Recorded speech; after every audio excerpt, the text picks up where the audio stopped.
Acné. Définition.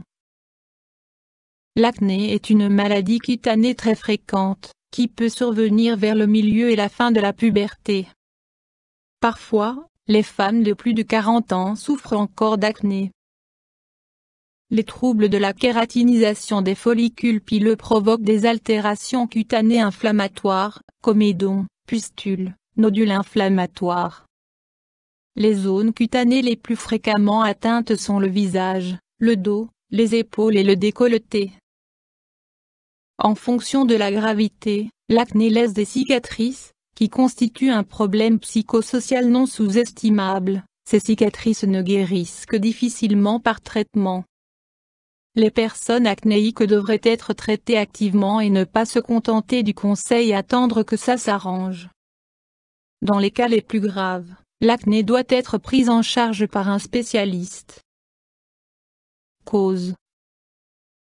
L'acné est une maladie en partie génétique. La prédisposition à l'acné est héréditaire.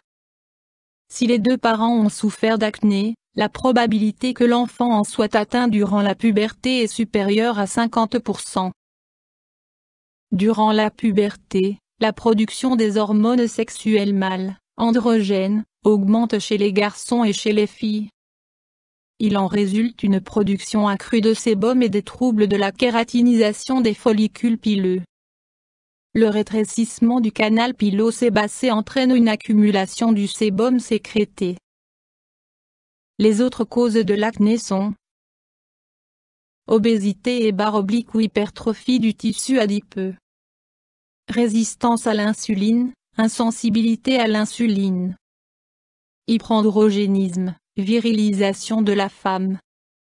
Alimentation. Les quelques études relatives à l'acné ne sont pas parvenues à établir de lien de cause à effet entre des produits alimentaires spécifiques et la formation de l'acné, ni même pour les plats gras ou épicés et le chocolat.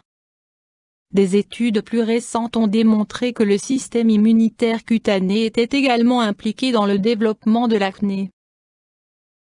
Troubles, symptômes. Formation de papules, de pustules, de comédons et de nodules, essentiellement sur le visage, mais également sur la poitrine et le dos. Formation de cicatrices. Amélioration des symptômes par exposition au soleil. Chez environ un quart des jeunes femmes, on constate une augmentation ou une réduction de l'acné durant le cycle menstruel.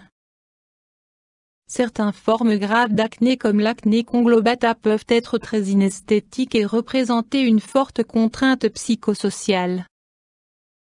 Examen, diagnostic. Le degré de gravité de l'acné est déterminé en fonction des différentes lésions acnéiques présentes. Il faut également questionner le patient au sujet d'autres cas d'acné dans la famille. Par ailleurs, il est essentiel d'observer l'influence de facteurs extérieurs comme l'activité professionnelle ou la prise de médicaments, qui peuvent aggraver l'acné. Options thérapeutiques. Le traitement vise à réduire les symptômes de l'acné et leur influence sur l'état psychosocial de la personne concernée.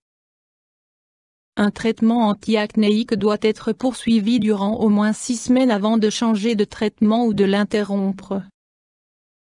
Le traitement de l'acné a pour but de faire guérir les lésions avant que des cicatrices ne se forment. Il consiste à traiter la surproduction de sébum, les troubles de la kératinisation des follicules pileux et l'infection bactérienne. Traitement topique, local. Début des effets du traitement au plus tôt 4 semaines après le début du traitement. Produits actifs ayant des propriétés antimicrobiennes et anti-inflammatoires, rétinoïdes, antibiotiques, peroxyde de benzoyle, acide azélaïque.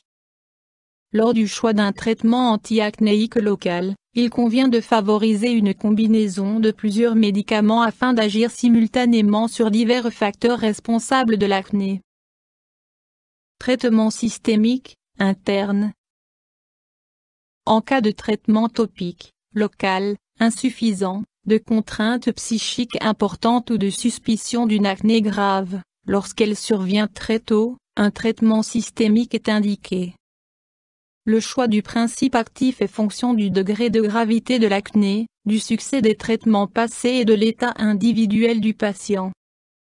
Substances actives, antibiotiques et / ou isotrétinoïne. L'isotrétinoïne possède des effets indésirables notables, sécheresse des lèvres, saignement de nez, peau sèche, éventuellement troubles de la fonction hépatique. Les troubles émotionnels pouvant aller jusqu'à un comportement suicidaire n'ont pas encore pu être prouvés à ce jour dans les études cliniques. Chez les femmes, un contraceptif oral, de préférence ne contenant pas le progestatif norethistérone, peut être indiqué. Traitement des cicatrices. Les cicatrices compliquent le traitement de l'acné et ne peuvent être traitées activement uniquement lorsque l'acné est maîtrisé. Les cicatrices superficielles ou les troubles de la pigmentation peuvent être masqués jusqu'à leur disparition spontanée. Les exfoliations, abrasions, cutanées par laser constituent une autre alternative thérapeutique, que de nombreux médecins et patients trouvent efficace. À ce jour, trop peu d'études contrôlées ont confirmé l'efficacité de ces méthodes. Effets indésirables éventuels de ces traitements. Infection, nouvelle formation de cicatrices, coloration de la peau. YouTube Dr Alabé.